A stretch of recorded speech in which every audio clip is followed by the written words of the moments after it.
అది నేను చాలా షార్ట్గా ఫీల్ అవుతున్నాను అన్న. యాక్చువల్లీ ఒక అల్లు అర్జున్ అనేవాడు ఎలిజిబుల్ కానీ క్యాండిడేట్, ఎందుకంటే వేరే వాళ్ళకి పాన్ ఇండియా స్టార్గా అల్లు అర్జున్కి ఇవ్వచ్చు, కానీ ఒక గద్దర్కున్న భావజలం ఎలాంటిదంటే ఒక కమ్యూనిస్ట్ వాదం.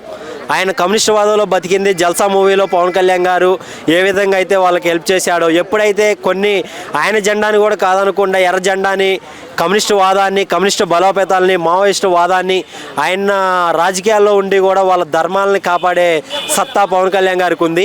అది లిటరలీ 100% గద్దర్ అవార్డు అనేది అల్లు అర్జున్కి ఇచ్చినా సరే పవన్ కళ్యాణ్ గారికి దక్కేదని మేము 100% ఫీల్ అవుతున్నాం. ఒక అన్ఎలిజిబుల్ క్యాండిడేట్ అల్లు అర్జున్కి ఇచ్చినందుకు మేము ఫీల్ అవుతున్నాం. అల్లు అర్జున్కి చాలా వచ్చాయి, కానీ దీంతో పాటు గద్దర్ అవార్డు అనేది పవన్ కళ్యాణ్ గారికి 100% సూటబుల్. సినీ అవార్డ్స్ గద్దర్ అవార్డ్స్ ప్రకటించారు. బెస్ట్ యాక్టర్ అవార్డు పుష్పకు వచ్చింది అల్లు అర్జున్కి, కానీ బెస్ట్ డైరెక్టర్ రాలేదు. ఏంటంటే మీకు ఏమనిపించింది అండి అసలు? Pushpa cinema super duper hit అయిందంటే పార్ట్ 1 పార్ట్ 2 అది అల్లు అర్జున్ గారి నటన. ఆయన చేసిన యాక్టివ్ సీన్స్ కానీ ఆ సినిమాలో అల్లు అర్జున్ గారు పర్ఫార్మెన్స్ అయితే ఏమి, డ్యాన్స్ అయితే ఏమి, అంతా పుష్ప సినిమాకి 100% న్యాయం చేసింది అల్లు అర్జున్ గారు. కాబట్టి బెస్ట్ యాక్టర్ అవార్డు ఇవ్వటంలో తప్పే లేదు. అల్లు అర్జున్ గారికి అవార్డు ఇవ్వటం న్యాయమే. అంటే ఏదైనా అంటే ఎక్కడైనా పార్షియాలిటీ ఉందని అనిపించింది అవార్డ్స్ మొత్తం చూసినప్పుడు? ఏమన్నా అంటే ఏం లేదండి, అంతా కరెక్ట్గానే ఇచ్చారు. అంటే ముందే వాళ్ళు డిసైడ్ ఉంటాయి, ఎవరెవరు అనేది డిసైడ్ అయి ఉంటారు కాబట్టి దాని ప్రకారం ఇచ్చుంటారు. అల్లు అర్జున్ గారికి ఇవ్వడం మా సంతోషం. అంటే పవన్ కళ్యాణ్ కమ్యూనిజం భావజాలం గల వ్యక్తి, ఆ అవార్డు పవన్ కళ్యాణ్ రావాల్సింది అన్నారు, మీరేమంటారు? మరి అంటే ఇప్పుడు ఈరోజు అల్లు అర్జున్ గారు కూడా తన స్థాయిలో అతను అంచెలంచెలుగా ఎదుగుతూ ఈరోజు పాన్ ఇండియా స్టార్ అయ్యారు. అది కాక వాళ్ళ నాన్నగారు అల్లు అరవింద్ గారు ప్రొడ్యూసర్ గారు, దానితో అల్లు రామలింగం గారు గతంలో పాస్ సినిమాల్లో కూడా మంచి యాక్టరు.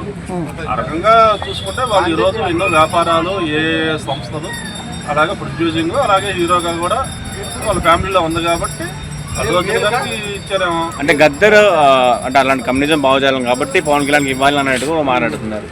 మరి ఇవ్వాలని ఉందిగా ఉంటే అది మనం అనుకుంటే కాదుగా, వాళ్ళు డిసైడ్ అవ్వాలిగా ఎవరికి ఇవ్వాలనేది. అల్లు అర్జున్ గారికి ఇవ్వాలనిపించిందేమో ఇచ్చారు, తప్పేం లేదు. హరిహర వీరమల్లు టాపిక్ వల్ల సినీ ఇండస్ట్రీ నష్టం జరిగింది, దాన్ని డైవర్ట్ చేయడం కోసం ఇంత హడావుడిగా ప్రకటించారని కొంతమంది అనుకుంటున్నారు. దాన్ని అదేం లేదండి, హరిహర వీరమల్లు జూన్ 12 ఎట్టి పరిస్థితుల్లో విడుదలయ్యింది. అది ప్రొడ్యూసర్స్కి మీకు ఏదైనా సమస్యలు ఉంటే థియేటర్లో మీరు సార్ట్అవుట్ చేసుకోవాలి. సినిమా మాత్రం ఆడటానికి వీల్లేదు. సినిమా అయితే మాత్రం అభిమానులు ఊరుకోరు. అది సినిమా ఇండస్ట్రీకి కూడా తీవ్ర నష్టం. పవన్ కళ్యాణ్ గారి సినిమా ఆగిందంటే ఎట్టి పరిస్థితుల్లో డిప్యూటీ సీఎం గారి సినిమా, తొలి సినిమా ఇది డిప్యూటీ సీఎం తర్వాత, ఆ సినిమా రేపు జూన్ 12 థియేటర్లో ఆడింది. పేరు నాని గారు ప్రెస్ మీట్లో మాట్లాడుతూ ఇప్పుడు సంవత్సరం తర్వాత నీకు థియేటర్లో క్వాలిటీని, ఫుడ్ క్వాలిటీ అవి గుర్తొచ్చినాయా, ఇప్పుడు దాకా నీకు అసలు సిగ్గులేదు అన్నట్టుగా మాట్లాడారు. అంటే ఏంటి, ఇప్పుడు వేరే మళ్ళీ సినిమా వస్తుంది కాబట్టి నువ్వు థియేటర్ మీద రైడ్ చేస్తావా, చెకింగ్ చేస్తావా అని అడుగుతున్నారు. అసలు నేను అది అడుగుతున్నాను, గత 5 సంవత్సరాల్లో ఈ పేరు నాని ఇష్టానుసంగా పవన్ కళ్యాణ్ గారి గురించి మాట్లాడాడు, ఇప్పుడు మాట్లాడుతున్నాడు. ఇప్పుడు కూటమి గవర్నమెంట్ ఉందా లేకపోతే ఏ గవర్నమెంట్ ఉంది? పవన్ కళ్యాణ్ గారు ఎందుకని పట్టించుకోవట్లేదు? పేరు నాని గమ్ముగా ఉన్నాడు, ఆయన ఎత్తు లోపలేయాలి కదా. పేరు నాని ఇంకా బయటకు వచ్చి మాట్లాడుతున్నాడు అంటే అది పవన్ కళ్యాణ్ గారి మంచితనమే. త్వరలోని ఈ పేరు నాన్న కూడా ఇష్టానుసారంగా పవన్ కళ్యాణ్ గారిని లెక్క లేకుండా మాట్లాడుతుంది పేరుని వెంటనే అరెస్ట్ చేయాలని నేను పవన్ కళ్యాణ్ గారికి కోరుతున్నాను. థియేటర్స్ బంద్ చేయాలి అనే నినాదం ఎవరు తెచ్చారు, తప్పు వాళ్ళు అంటారు?